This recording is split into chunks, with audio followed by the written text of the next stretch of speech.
صدر مملکت کی منظوری کے بعد فیلڈ مارشل سید عاصم منیر کی بطور چیف آف ڈیفنس فورسز تعیناتی کا نوٹیفیکیشن جاری کر دیا گیا۔ وزارت دفاع نے چیف آف ڈیفنس فورسز کی تعیناتی کا نوٹیفیکیشن صدر مملکت آصف علی زرداری کی منظوری کے بعد جاری کیا۔ صدر مملکت نے آئین کے آرٹیکل 243 اور آرمی ایکٹ کی شق 8A کے تحت منظوری دی۔ صدر مملکت نے آرمی چیف کی بطور چیف آف ڈیفنس فورسز تعیناتی سے متعلق وزیر اعظم کی سمری منظور کی۔ وزارت دفاع کے نوٹیفیکیشن میں کہا گیا کہ فیلڈ مارشل سید عاصم منیر کو آئندہ 5 سال کے لیے چیف آف ڈیفنس فورسز تعینات کیا گیا ہے۔ وزیر اعظم کی سمری پر air chief marshal Zaheer Ahmed صدو کی مدت ملازمت میں بھی 2 سال کی توسیع کی منظوری دی۔ ایئر چیف کی توسیع شدہ مدت ملازمت 19 مارچ 2026 سے شروع ہوگی۔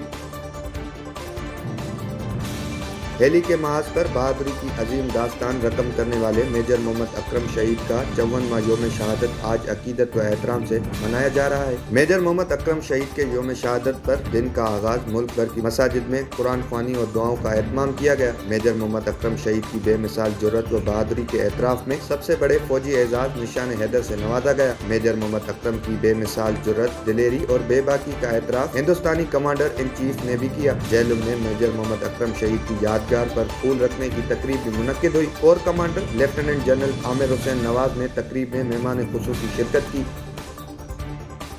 وفاقی حکومت نے جعلی ویزا کے دھندے میں ملوث مافیا کے خلاف مؤثر کریک ڈاؤن کا حکم دے دیا۔ وفاقی وزیر داخلہ محسن نقوی اور وفاقی وزیر چودھری سالک حسین کی زیر صدارت خصوصی اجلاس منعقد ہوا۔ جعلی دستاویزات پر بیرونی ممالک جانے والے مسافروں کے خلاف شکنجہ سخت کرنے کا فیصلہ کیا گیا ہے۔ وفاقی وزراء نے 7 روز میں حتمی سفارشات طلب کرنی۔ وفاقی وزیر داخلہ نے کہا غیر قانونی امیگریشن روکنے کے لیے جنوری سے اسلام آباد میں AI بیسڈ ایپ کا پائلٹ پروجیکٹ شروع کیا جائے گا۔ سندھ کے سینئر صوبائی وزیر شرجیل انعام میمن نے جلد ٹیکسی سروس شروع کرنے کا اعلان کر دیا۔ سینئر صوبائی وزیر شرجیل انعام میمن نے کہا کہ حکومت کا مقصد صرف اپنے حلقوں تک محدود نہیں بلکہ ہر علاقے میں شہری سہولیات فراہم کرنا ہے۔ سندھ اسمبلی میں اظہار خیال کرتے ہوئے انہوں نے بتایا کہ ٹنڈو جام اور حیدرآباد میں بس سروسز کا آغاز کر دیا گیا ہے۔ حیدر چوک، لطیف آباد اور گاڑی کھاتا تک بسیں چلائی جائیں گی۔ ہر بڑی سڑک پر بسیں چلائی جائیں گی تاکہ شہریوں کو نقل و حمل میں آسانی ہو، اور حکومت ٹریفک کے نظام کو بہتر بنانے کے لیے چالان اور سخت قوانین لا رہی ہے۔ ٹریفک مینجمنٹ کے ہر حادثے کی کیس بہ کیس اسٹڈی کی جائے گی اور بائک سوار سمیت بڑی گاڑیوں کے درمیان الزام لگانے کی ذہنیت سے نکلنا ہوگا۔ سب کو مل کر شہریوں کی بہتری کے لیے کام کرنا ہوگا۔ انہوں نے اعلان کیا کہ اس ماہ یا اگلے ماہ ٹیکسی سروس بھی شروع کی جائے گی تاکہ شہریوں کے لیے مزید سہولیات فراہم کی جا سکیں۔